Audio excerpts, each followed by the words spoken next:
Fala galera, Jesus Cop, estamos aqui para nossa live, nossa jornada de live sobre disciplinas espirituais. Especial aqui comigo, que daqui a pouco eu vou te apresentar. E eu já vou te adiantar, nós vamos falar sobre solitude e sobre comunhão hoje. Essas duas disciplinas que parecem opostas, mas você vai ver como elas são fundamentais para a nossa vida com Deus, a nossa vida cristã. Nós tivemos já sobre oração, sobre jejum, sobre meditação. Ontem nós falamos sobre simplicidade. Todas as nossas lives estão lá no grupo do Telegram. Então você pode entrar lá, você vai ter acesso a todas elas, você vai poder acompanhar cada uma delas, anotar de novo. Eu faço um PDF de cada live e também coloco lá no grupo do Telegram. Se você quiser entrar no grupo, é só você vir aqui na bio do Jesus Cop, você entra lá e você já vai estar no grupo, tem todo o conteúdo. E além da jornada de lives, a gente manda conteúdo direto lá, tem uma galera boa lá, tem um chat pra gente conversar. Então, eu quero te incentivar a estar lá com a gente. Antes da gente começar aqui o conteúdo de hoje, das disciplinas espirituais, eu queria fazer o sorteio de ontem. Ontem nós sorteamos, eu falei que ia ter um sorteio da celebração da disciplina, que até é o livro base, né, para a nossa jornada. E eu quero fazer o sorteio agora aqui, tá? A pessoa tinha que comentar lá o que aprendeu na live e colocar o arroba de um amigo. Então eu vou sortear aqui. A pessoa sorteada foi Rai Ferreira, ok? A Rai Ferreira ganhou e ela colocou simplicidade e equilíbrio e marcou uma pessoa. Então parabéns aí, Rai Ferreira. E hoje nós vamos sortear um novo livro, que é o livro base do que a gente vai conversar hoje. Presta aqui para mim. Nós vamos sortear esse livro aqui, que é Espaço para Deus, da Impacto, ok? Espaço para Deus. Então, no final da live eu vou falar para você como é que você participa, então, do sorteio de hoje, que aí eu vou fazer amanhã para ver quem ganha esse daqui, tá? Mas no final eu vou falar porque eu gosto de honrar quem fica até o final com a gente na live. Mas você vai ver um pouco sobre esse livro durante a live, vai te dar mais vontade de tê-lo aí e de ler esse livro. Eu queria te incentivar já a compartilhar a live. Gente, essas lives que nós estamos fazendo, elas podem simplesmente mudar, transformar a vida de uma pessoa. Nós estamos falando sobre pessoas saindo do império das trevas, sendo transportadas para o reino da luz, pessoas tendo encontros com Jesus, e não só ela sendo mudada e afetada, mas a geração dela. E talvez isso possa acontecer com você sendo usado por Deus em simplesmente compartilhar um link. A gente quer fazer tantas coisas para Deus, mas talvez hoje seja você clicar aqui no aviãozinho, marcar uns amigos aí, pede direção de Deus, marca uns amigos para eles estarem aqui. E às vezes eles vão ouvir uma palavra de Deus, o Espírito Santo vai pegar alguma frase daquilo que a gente vai falar aqui e tocar a vida deles, cara. Então faça isso, compartilha essa live aqui, compartilha esse conteúdo para que mais e mais pessoas possam ser tocadas por Deus. Então, como eu falei para vocês, nós vamos falar hoje sobre duas disciplinas essenciais na vida cristã: solitude, ok? Então nós estamos falando sobre estar a sós, e comunhão. Então, nós estamos falando de estar em grupo. Então você vai ver como essas duas coisas se completam com um equilíbrio na vida cristã. E hoje, para falar sobre solitude e sobre comunhão, estou aqui com meu amigo Ângelo Basso. E aí, meu amigo?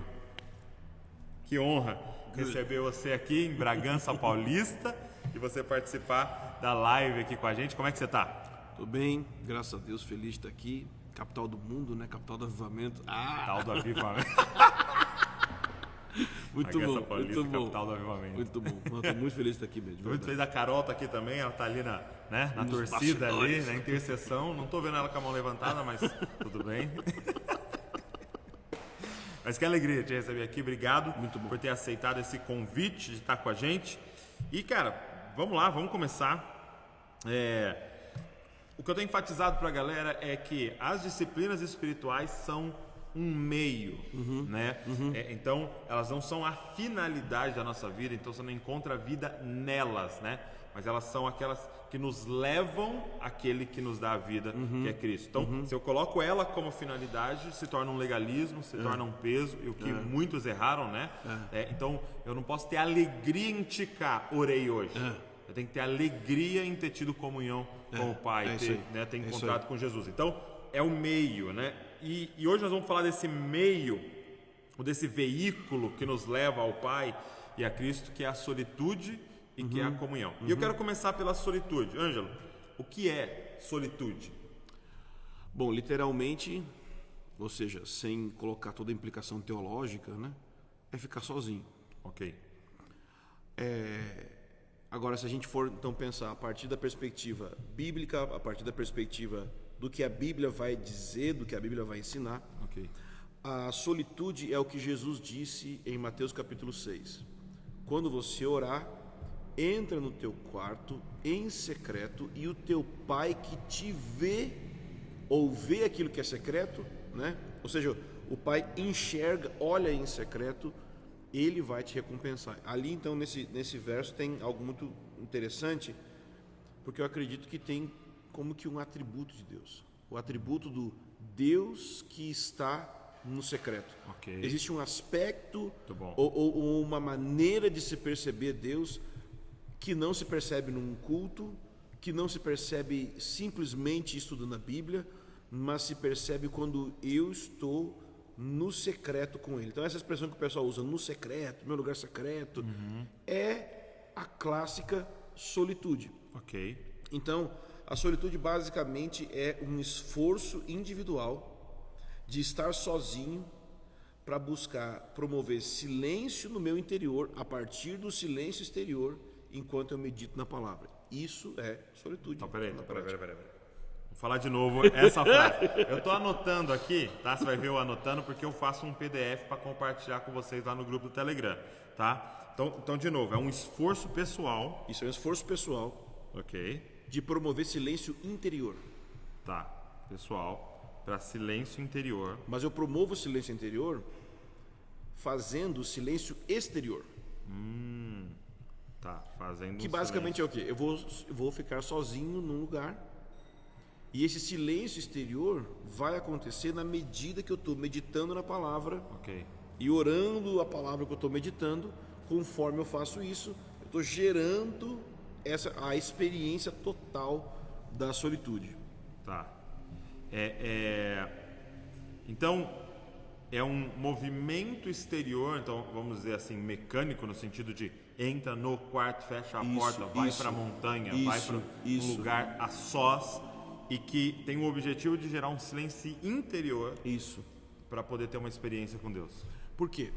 O silêncio, ele é uma das características centrais da Bíblia, e o vazio também, é onde Deus opera. Então, uma passagem que eu deixei aberta aqui, já porque eu gosto muito dela, é uma passagem em Êxodo 25, especificamente a partir do versículo 17 até o 22, que é onde fala do propiciatório. Então, o tabernáculo seria aquele centro da presença de Deus em Israel, mas o centro do tabernáculo era o Santo dos Santos, e o centro do Santo dos Santos é a arca, e a parte mais importante da arca é o propiciatório. Então, quando Deus mandou Moisés construir o propiciatório, que basicamente é uma referência para o trono de Deus no céu, ele diz o seguinte no versículo 20, 21 e 22. Ele diz assim: os querubins estarão com as asas estendidas por cima do propiciatório, cobrindo, estarão um de frente para o outro com suas faces voltadas para o propiciatório. Colocarás o propiciatório em cima da arca. Dentro da arca porás o testemunho que te darei. Ali, esse é o versículo, esse é o mistério. Ali virei a ti, e de cima do propiciatório, do meio dos querubins que estão sobre a arca do testemunho, falarei contigo a respeito de tudo que eu te ordenar para os israelitas. Agora vamos pensar. O que tinha em cima dos propiciatórios? Em cima do propiciatório. O propiciatório é a tampa da arca. O que tinha em cima e entre os querubins? O que tinha ali? Nada. Vazio. Solitude, silêncio, vazio. Não existia nenhum tipo de barulho no Santo dos Santos e não existia nada entre os querubins. Uau. Esse é o propósito. Ou seja, no fim das contas, a gente sabe que a gente é nada. A gente sabe que a gente nasceu sozinho, que sem Deus a gente não é nada, mas nem sempre a gente está consciente disso. Entendi. Então é quando a gente faz esse esforço de que esse nada e esse zero que eu sou sem Deus, agora eu me conscientizo dele. E em cima dessa realidade, ele fala comigo. E é interessante que o propiciatório tinha a palavra dentro, a lei. Sim, sim. Ou seja, é um vazio proporcionado pela palavra. Então, eu até ia te perguntar isso. Se você pudesse falar, qual seria a diferença da solidão que essa geração sente e lotado de gente ao redor, com 1000 amigos no Facebook, e a solitude? Bom, aí é forte. Bom, então, esse livro aqui do Espaço para Deus é disso que ele trata na primeira parte. Na primeira parte do livro ele vai dizer que nossa geração é uma geração cheia e não realizada. Ou seja, cheia significa que nós somos ocupados com muita coisa, preocupado com o que vai chegar e ainda assim não sente realização com tudo que faz.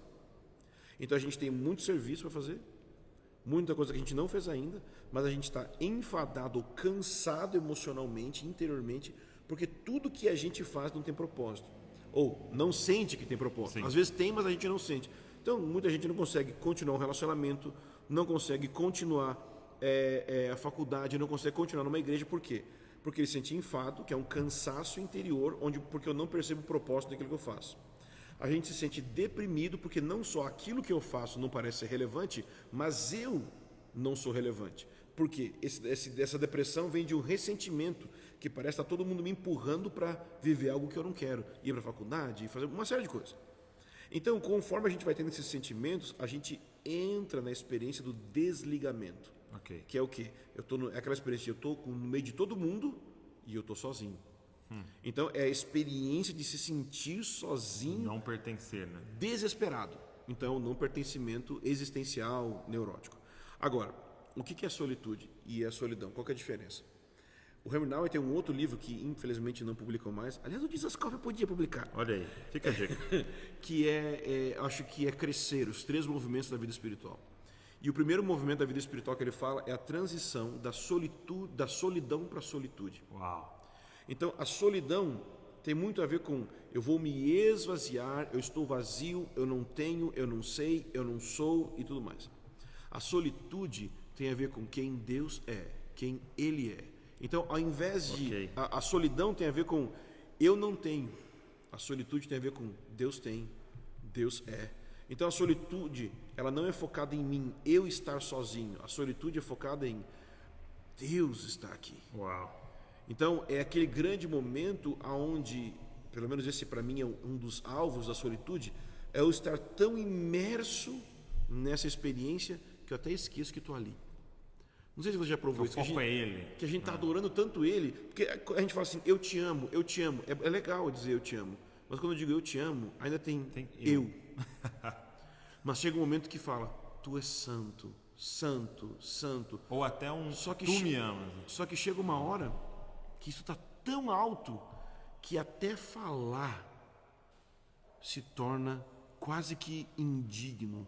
Porque quem Ele é tão supremo que nem palavra consegue expressar. E aí a gente chegou no silêncio. A solitude promoveu o silêncio. Então a disciplina do silêncio, a disciplina da solitude, elas estão conectadas nesse sentido. Muito bom. Entendeu? E a gente até, eu creio que a gente mudou um pouco a ordem, mas foi por organização nossa aqui, né? Porque a gente falou de meditação antes com a Val. Só que isso aqui é um pré-requisito, né? Para entrar na meditação. Isso. Porque essa agitação e os barulhos não permitem a gente meditar. Isso. Então, e você na verdade, que ouviu da meditação precisa disso aqui. E junto com isso, eu acho que eu colocaria assim, que não tem como, vamos dizer assim como não tem como eu meditar sem ter solitude, o meio da solitude é a meditação também. Ou seja, porque a porta para entrar. Isso, por quê? Porque vamos imaginar, o objetivo da solitude, vamos dizer de maneira prática, objetiva, é que eu vou estar em silêncio perante a face de Deus. Só que, vamos lá, pensa comigo. Se eu, agitado do jeito que eu sou, vou ficar assim, ok, vou fazer silêncio agora. Meu Deus, é o inferno. Estou em silêncio. É o inferno, um monte de pensamento vai chegar na minha cabeça e tal. Então vai ser terrível. O que eu preciso? Eu preciso de uma âncora, onde se o meu pensamento sair, se alguma coisa acontecer, eu volto. E essa é a meditação. Muito bom. Então, o processo da meditação é esse processo onde a escritura se torna o centro do meu silêncio, o centro da minha solitude. Então, eu estou orbitando ao redor da palavra, mas não apenas porque eu quero fazer um estudo bíblico, porque o estudo é uma outra disciplina. O objetivo aqui é que a palavra seja uma espécie de fundamento onde em cima dela eu olho direto nos olhos de Deus. Uau. Então, é essa que é a questão. Então, Jesus falou em, acho que João 5,39, né? Vocês examinam as Escrituras, porque julgam ter nelas a vida eterna, mas vocês não querem vir a mim para ter vida. Então, esse é o ponto. É a meditação que me leva ao encontro direto, uma experiência direta, não mediada, por assim dizer. Encontro imediato, terceiro grau, com Deus. Muito bom, muito bom. Cara, isso é muito poderoso. E como eu disse no início da live, é algo para simplesmente mudar completamente a sua vida. Né? Eu tenho falado em quase todos os dias da nossa jornada aqui. Se você começar a ver as biografias dos grandes homens de Deus e tentar achar algo em comum, é isso, são as disciplinas espirituais. Isso aí. Eles não eram super, eles não eram mega, eles não eram especiais. Não, eles simplesmente acreditaram nisso aqui, cumpriram essas disciplinas que levaram ele até Deus, até diante de Deus. Eles estavam com Deus e só, né? Só isso. Agora, se você pudesse responder para mim, por que a gente tem que incentivar a galera a viver a solitude? O que vem na sua mente se a gente pensasse nisso? Por que nós temos que viver solitude?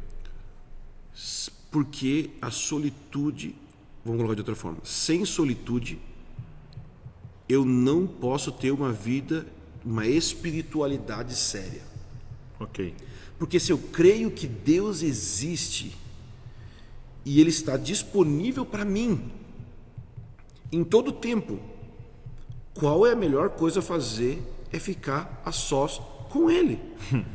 Se Deus, ou seja, para mim, a solitude é o contrário do ateísmo. Por quê? Porque se Deus existe, eu quero estar junto com Ele. Se Deus não existe, eu posso ficar só indo no culto. Então eu tenho a igreja de Deus. Okay. Eu posso ir no estudo bíblico, eu tenho o livro de Deus. Eu posso ir em várias atividades. Estou entendendo. Mas Deus puro, assim, energia pura, não me... um negócio assim, direto. Só tem Ele. E é aquela questão assim de... Eu estou sozinho e de repente eu percebo que tem alguém no quarto e que esse alguém está olhando para mim, Salmo 139, sondando meu coração. Essa experiência é terrível e maravilhosa e amedrontadora. Então, aí a prova se você crê que Deus existe ou não é: Entendi. Fecha a porta do teu quarto e fala com Ele. Por quê? Porque senão é só... Relação com a palavra de Deus, relação com o livro, com o povo de Deus, relação com o... Isso, mas não é com Ele. Mas não com Deus. Isso. Então, para mim, é o momento que eu descubro se eu sei que Ele existe, é aí. Não é à toa que essa é a primeira coisa que o diabo começa a tirar da nossa vida. Okay. Então ele deixa a gente ficar participando de igreja, ele deixa a gente participar de ministério e tal, mas a questão é, você para olhar nos olhos de Deus, assim, né? Metaforicamente, você para olhar para Ele e sentir que Ele está te olhando, porque o olhar de volta dele é... E você acha que tem a ver, me veio agora a figura da Marta e da Maria? Porque eu percebo hoje que o trabalhar para Deus é a nossa grande fuga de não estar com Deus, né? Com certeza. Porque eu tenho o medo de abandoná-lo completamente, então de ser o ateu, entendeu? Mas ao mesmo tempo eu também não quero estar diante dele por causa de várias questões. Então o meio termo que eu acho posso ter uma oportunidade aí, né? Exato. É uma falsa espiritualidade do serviço. Porque o serviço é uma das disciplinas espirituais. A gente vai até falar dele. Mas você não pode ter o serviço apartado do contexto de ter conhecido o servo. Deus como servo, Jesus como servo. Então, se eu não encontrei Ele como aquele que no secreto lava os meus pés, porque a gente querer lavar os pés uns dos outros é maravilhoso. Só que Jesus começa dizendo para Pedro: eu tenho que lavar o teu. Muito forte. Então, assim... Tem que ter sido servido primeiro, né? Isso é constrangedor demais. Então, esse momento precisa ser vivido, porque senão fora desse momento de solitude. Entendi. Então de até o encontro com Deus. servir tem que ser um... Porque, veja, eu posso ter o serviço como fuga de eu ficar sozinho. Sim. Porque se eu ficar sozinho, certamente alguns pensamentos, algumas ideias que eu tenho, que eu não deveria estar tendo, que estão se acumulando no meu interior, e vou te falar um negócio sério aqui. As pessoas mais malignas é uma palavra forte, né? Mas assim, duras e amargas no corpo de Cristo, são pessoas assim, super intercessoras e pessoas de muito serviço, principalmente serviço social. Por quê? Porque a Bíblia fala, quando você orar, que ninguém veja. Que você não faça com o coração que os outros vejam. Que quando você der ao pobre e tudo mais, que não seja para ser visto. E o que acontece? Então, conforme você vai se dedicando ao serviço e se dedicando à oração, como intercessão, como na casa de oração e tal, você começa a olhar para os outros e falar: esse povo não faz, esse povo não ora, esse povo não serve o pobre. E as pessoas começam, por quê? Porque elas estão fazendo o serviço, tanto da intercessão profética, quanto do serviço ao pobre, desassociado de um encontro pessoal com Deus.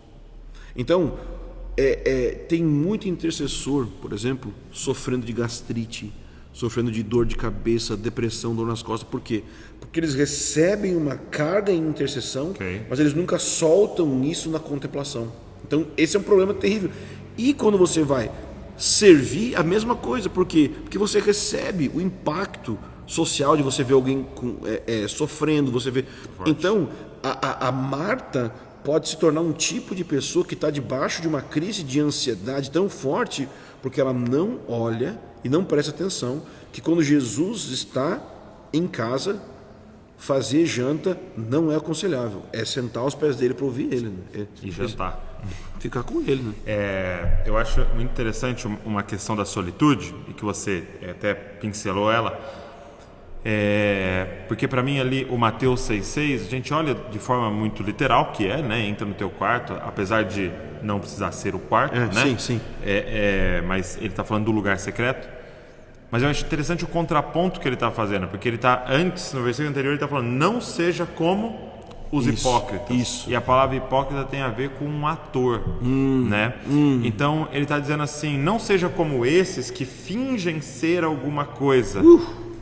Então eu acho que esse Mateus 6,6, lugar secreto, tenha coragem de ser você mesmo diante de Deus. Tira a máscara. O Brennan Manning, ele tem aquele livro O Impostor que Vive em Mim. E ele tem uma frase, eu não lembro do livro todo, mas eu lembro dessa frase, que se eu oro com uma máscara, Deus não pode me atender, porque aquela pessoa que está orando não existe. Ela não existe. Aquilo é um ator. Deus não responde àquela atuação. E aqui que eu queria colocar o ponto de: se você não tem um encontro com o evangelho verdadeiro, você não consegue viver a solitude. Porque na solitude é você entrando nu. Isso. E todo estragado. Isso. Então você tem que crer que o sangue do Cristo está te cobrindo e que não há nenhuma condenação para aqueles que estão em Cristo Jesus, para você conseguir entrar nesse lugar. Porque sempre a gente, senão, mesmo sozinhos, a gente está fingindo, trazendo outros Douglas, vamos dizer assim, para o lugar de oração. Né? Eu acho que aí é que entra o ponto de... Eu tenho dado uma aula lá no CPP, lá em Montemor, que eu chamo de espiritualidade centrada no Evangelho. Ou seja, a gente busca falar das disciplinas espirituais, mas como que elas têm que ser vividas nesse contexto do Evangelho ser o centro. Por quê? Na minha jornada pessoal, eu já busquei as disciplinas espirituais como um checklist. Eu orei, eu fiz isso, fiz aquilo, então agora eu posso pregar, agora eu posso não sei o que lá e tal. E aí você vai entrando num modo aonde você vai colocando a disciplina espiritual como mérito. E aí depois você pode ir para o outro lado também, que é você achar assim: não, isso aí está errado, a graça, e aí você chama aquilo que é disciplina, que era mérito, estava errado, você diz que também esforço está errado. Então esforço está errado, mérito está errado. Exato.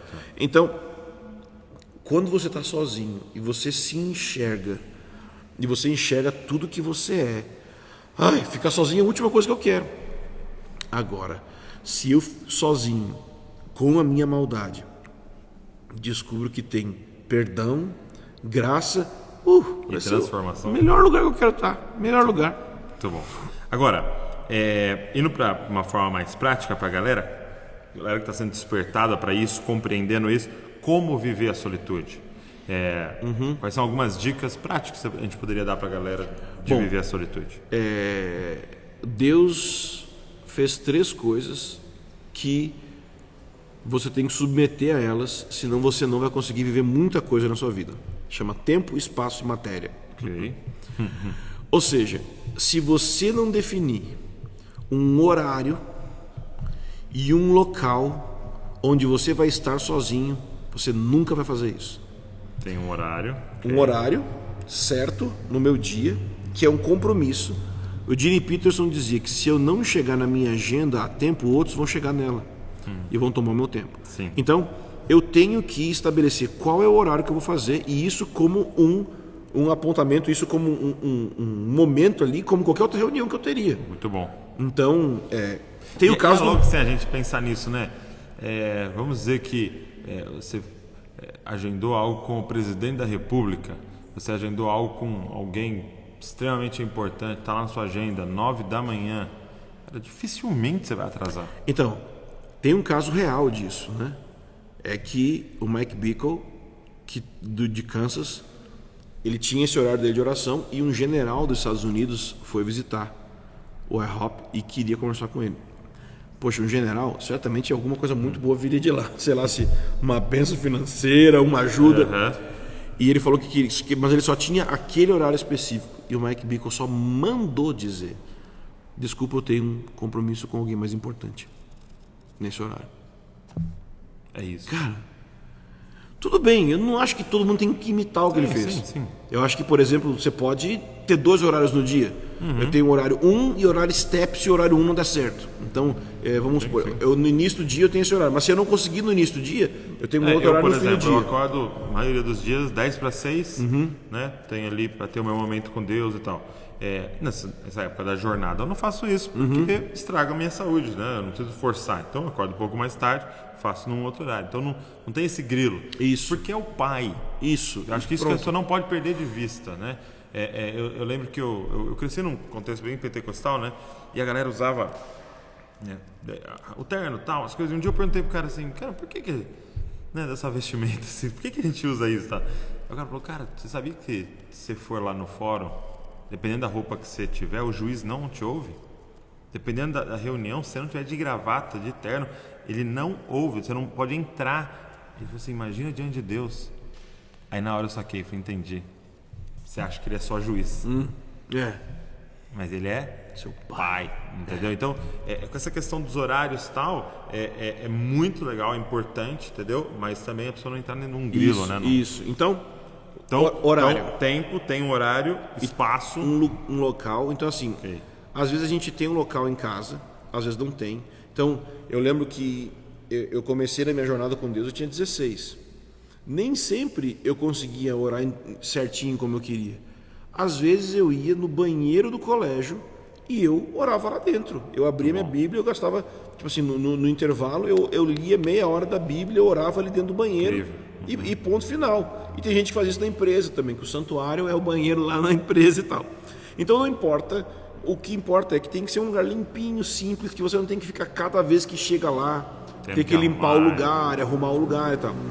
Então, se você vai fazer no período da manhã, que é geralmente o mais aconselhável, é importante que no dia anterior você se prepare. Então, por exemplo, no caso de quem já está mais tempo fazendo, é só um conselho, né? A roupa anterior, no dia anterior já está dobrada. A roupa, a calça, tudo, o tênis, a meia. Eu não vou abrir o guarda-roupa para procurar a roupa, porque às 5 da manhã eu não quero escolher a roupa. Às 5 da manhã eu quero amaldiçoar o fato de eu ser pastor. Eu nem creio em Deus, assim. 5 da manhã. Então o que eu faço? A roupa está ali pronta. Muito bom. Então tomo um banho, bota a roupa. O café, no meu caso, já foi moído no dia anterior. Porque se eu ligar o moedor do café, acordar a casa inteira. Acorda meus filhos. E acabou, pronto. Ninguém ora mais agora. Então, o café já está lá, a água está dentro da chaleira já, vai esquentar, vai fazer um café. A partir do primeiro gole de café, voltarei a viver. Né? Vou passar a crer em Deus. Aí, tomando café, o que eu faço? Eu vou lendo a palavra. Lendo a palavra. Vou colocar um passo a passo aqui, então. Com café. Não, mas café é o combustível da oração. Exato. Ok, então você começa pela palavra. Eu começo. Eu faço uma oração rápida do tipo assim... por quê? Porque eu estava isso eu estou fazendo principalmente nos últimos dias. Eu estava num modo meio automático, né? O que eu fiz agora nos últimos dias? Eu paro e antes de fazer qualquer coisa, eu me conscientizo, por assim dizer, que Deus me ama. Por quê? Porque senão eu entro no modo assim... eu gosto muito de Bíblia. Eu entro no modo estudo bíblico, né? Curiosidades e tudo mais e tal. Então, eu paro e eu me conscientizo. Deus me ama, sendo eu como sou, fazendo o que eu faço, estando onde eu estou. Deus me ama. E eu deixo isso assentar na minha cabeça. Aí eu... ok. Aí eu vou ler. Como pentecostal que sou, né? Eu dou umas intercaladas com línguas. Então, eu estou lendo um versículo, eu falo em línguas. E o meu jeito de ler a Bíblia é totalmente diferente das outras pessoas. Então, não aconselho ninguém a fazer, a não ser que sinta mesmo. Mas eu faço o seguinte: a Bíblia é dividida em lei, profetas e salmos no Antigo Testamento.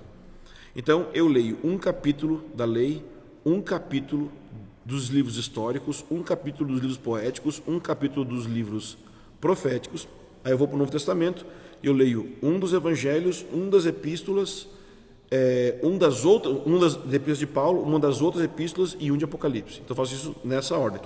Todo dia. Então se eu chegar numa parte, tipo assim, tô lá sei lá, em números, numa contagem lá de chatão, beleza, na hora é só um capítulo, depois vem um salmo legal, ungido, profético. Legal, então muito bom, eu faço assim todo dia, e risco pra caramba a Bíblia. Então, porque eu acho que riscar a Bíblia não é passar batom em Jesus, né?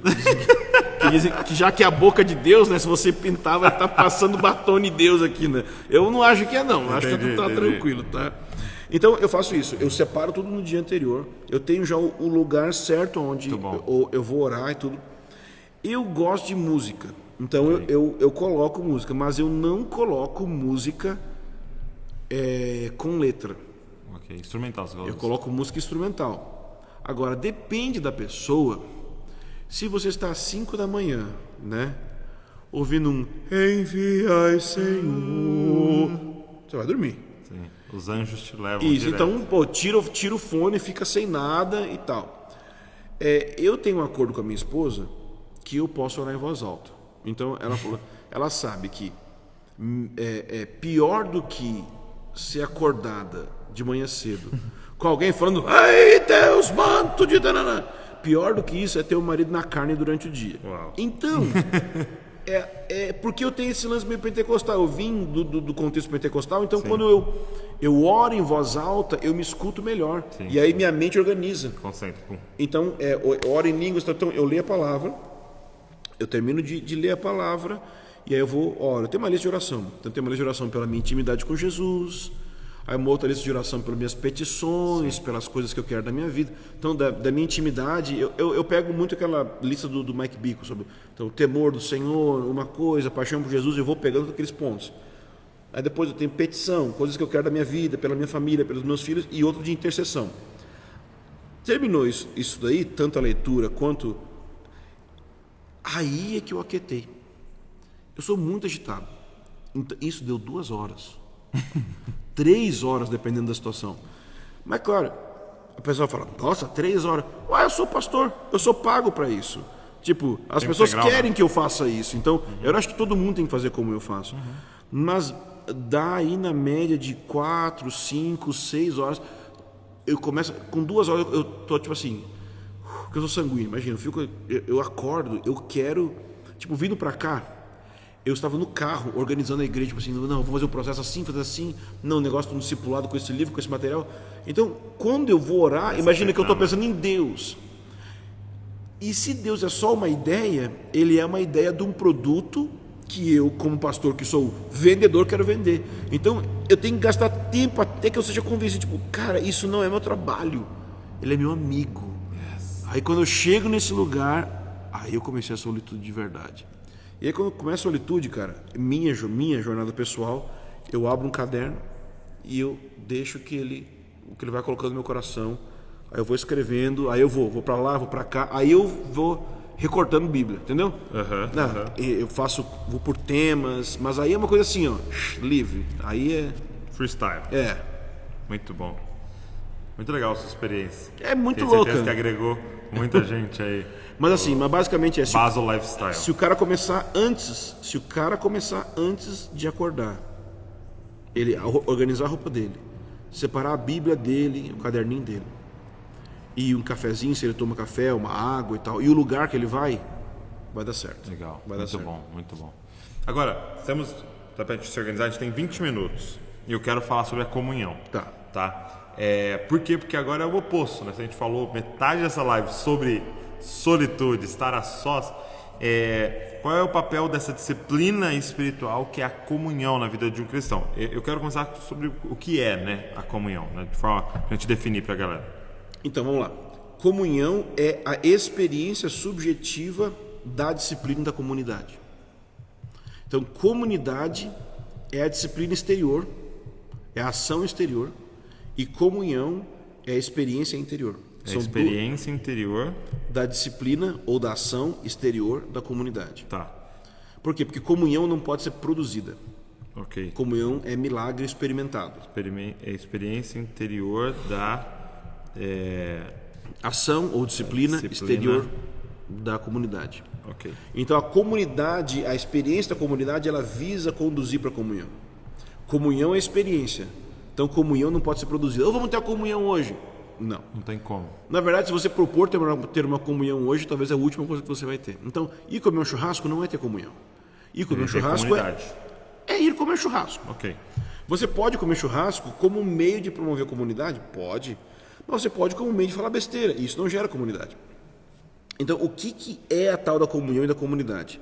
No texto que eu li aqui, fala que os querubins vão ter Fala de novo essa referência, Êxodo? Êxodo 25, os principais versículos do 20 ao 22. Tá, vamos lá. Então, antes eu falei do vazio, não é naquele vazio que Deus fala?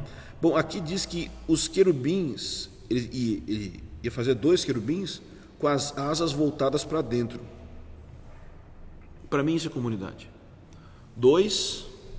Olha, estamos aqui, hein? Entendeu? Aqui. O vazio entre nós dois é o lugar onde Deus vem e fala. Entendeu? Muito bom. Ou seja, na medida que você desenvolve solitude e eu desenvolvo solitude, quando a nossa solitude se encontra, ela saúda uma outra. Meu Deus. Entendeu? Esse é o ponto. Então, o objetivo não é estarmos juntos, simplesmente. O objetivo vamos colocar assim, um amigo meu uma vez falou assim, que igreja é eu mais você, mais Jesus em mim, mais Jesus em você, menos eu e você. Não, peraí. Igreja é eu mais você. Peraí, deixa só eu colocar assim, né, quando a nossa solitude se encontra aqui pra galera. Então vamos lá. Igreja igual. Eu mais você. Ok, eu mais você. Mais Jesus em mim. Jesus mais eu. Mais eu. E Jesus mais o outro, né? Jesus mais você, né? Isso. Menos eu e você. Ou seja, a igreja é o que tem de Jesus em mim e em você. E somente na medida... Porque igreja não é minha carne. Igreja não é minhas preferências pessoais. E essa é a diferença de relacionamento e comunhão. Que o relacionamento ele é baseado nas minhas preferências culturais. Ok. A comunhão é baseada no Cristo que habita em você e em mim. É o que tem em comum, é a minha comunhão. Comunhão. Ok? Então, é na medida que a gente percebe o Cristo... Então, por isso que não tem o negócio do... Eu não gosto do fulano. Porque não independe das suas preferências. Eu não gosto do fulano. Ok, você é cristão? Morra. Menos eu e você. Menos eu e você. Suas opiniões, seus gostos não importam agora.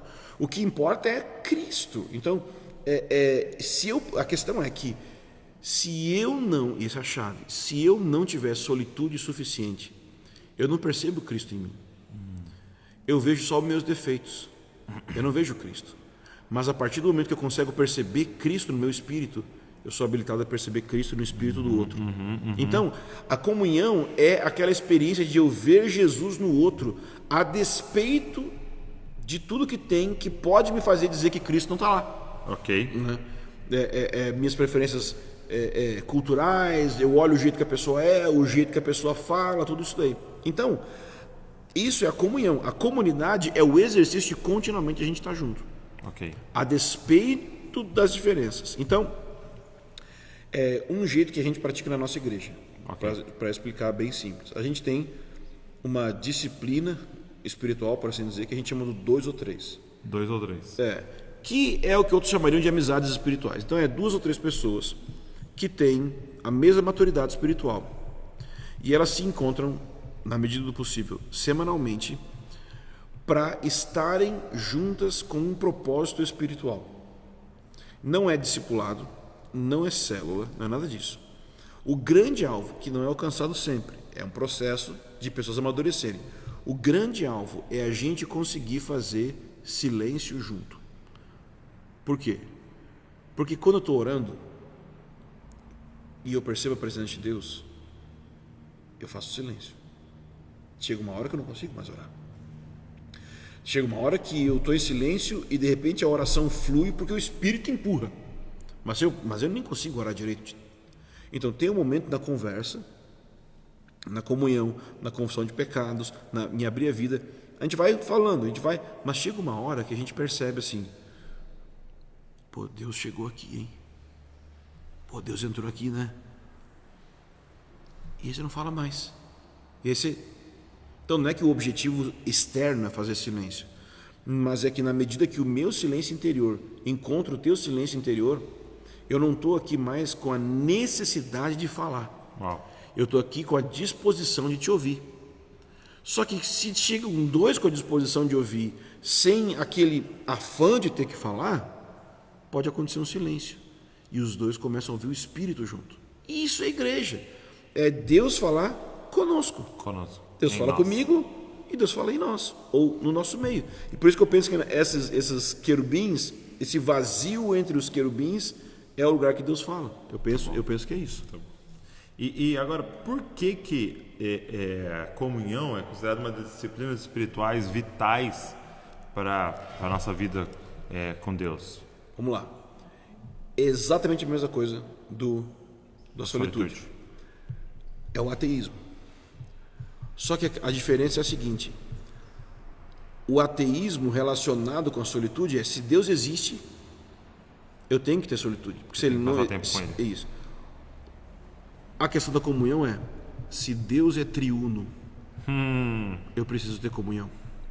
Ou seja, Deus não é Deus é um único Deus, mas ele coexiste como uma comunidade de 3 pessoas: Pai, Filho e Espírito Santo. Então, se Deus é comunitário em seu ser, ele criou o nosso ser para comungar. Que nós somos a imagem e semelhança dele. Exatamente. Então, não existe como ter espiritualidade séria se eu não desenvolver relacionamentos profundos que vão além do nível do relacionamento, vão para o nível da comunhão. Okay. Ou seja, relacionamento ele pode ser baseado em preferências. Comunhão é baseado em Jesus. Então, qual é o grande lance que une a Trindade? O grande lance, né?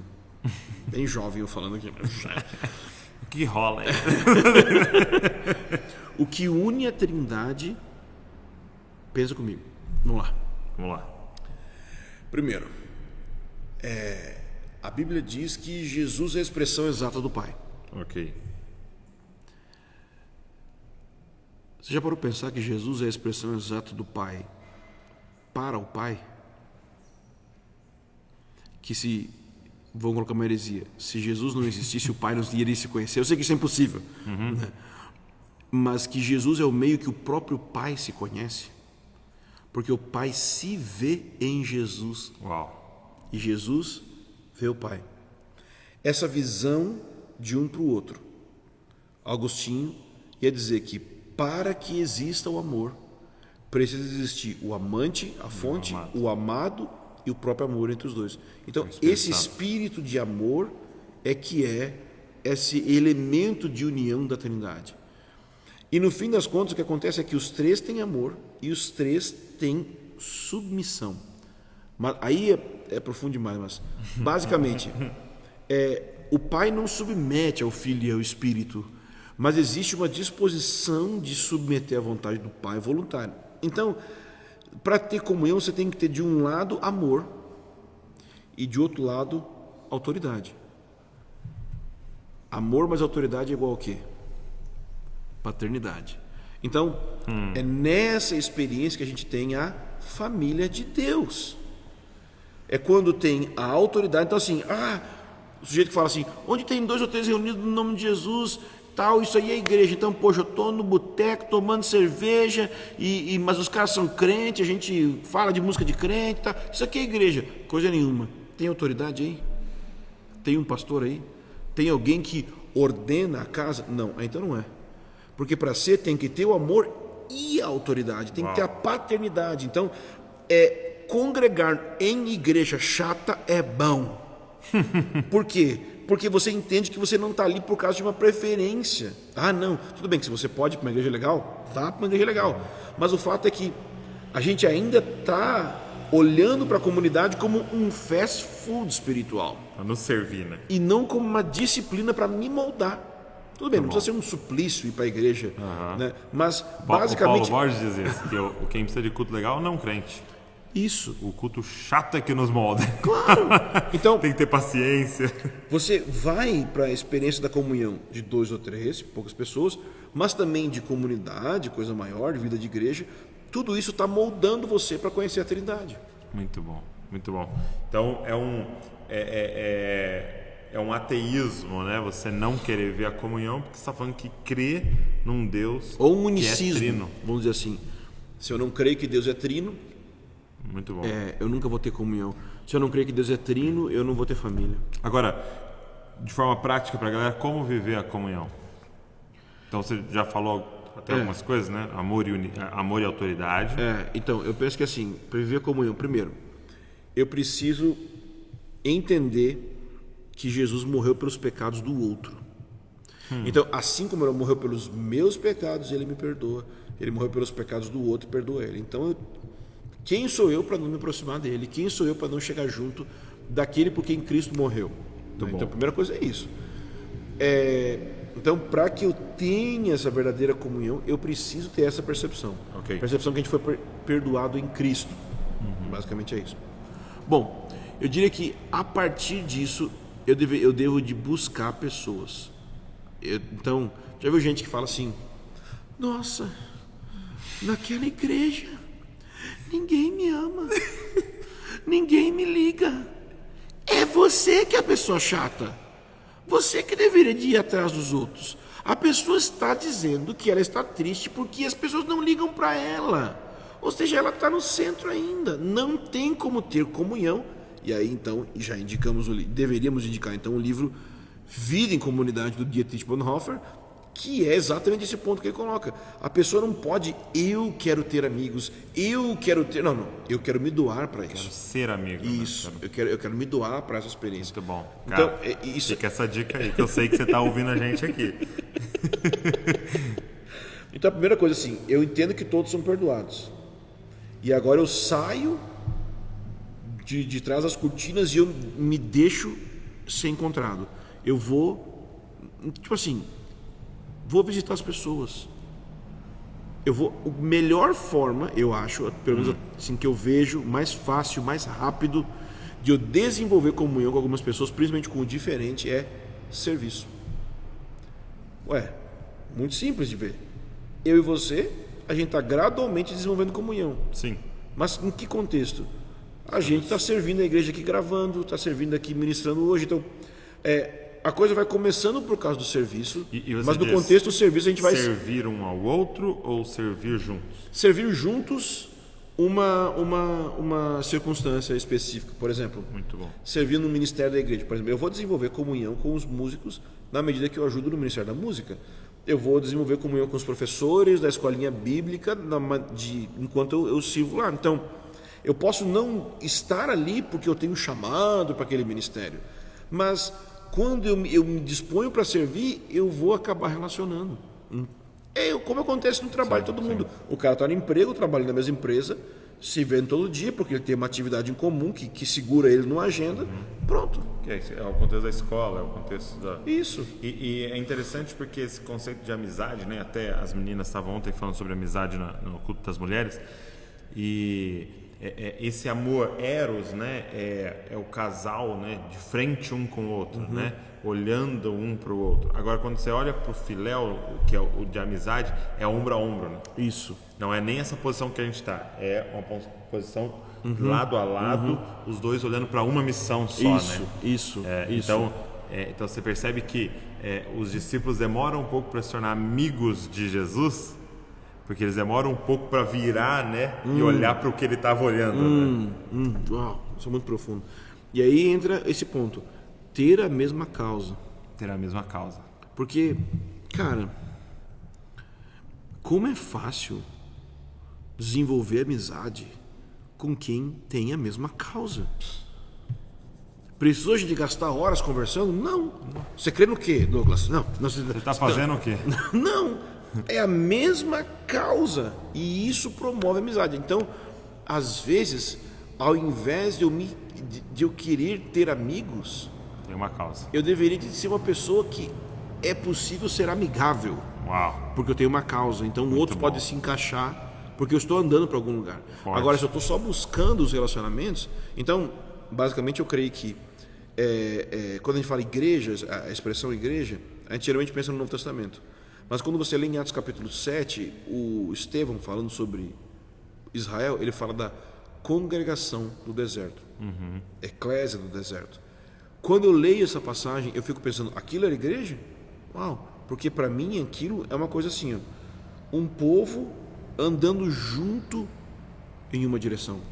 Olhando para uma causa. Isso, ou seja, quando a gente pensa em rebanho de Deus, geralmente a gente pensa em ovelhinha e tal, mas rebanho, o sentido de rebanho estão andando procurando pasto, é uma coletividade. Sim. Então eu penso que o grande lance para eu ter comunhão com as pessoas é eu entender algo, eu entrar num contexto de um rebanho e perguntar para onde esse rebanho está indo. Muito bom. É o mesmo lugar que eu estou indo? Porque tem gente que se sente isolada, se sente sozinha na prática, porque simplesmente ela vai no culto domingo, mas o resto da semana a vida dela não vive para a mesma causa daquele rebanho.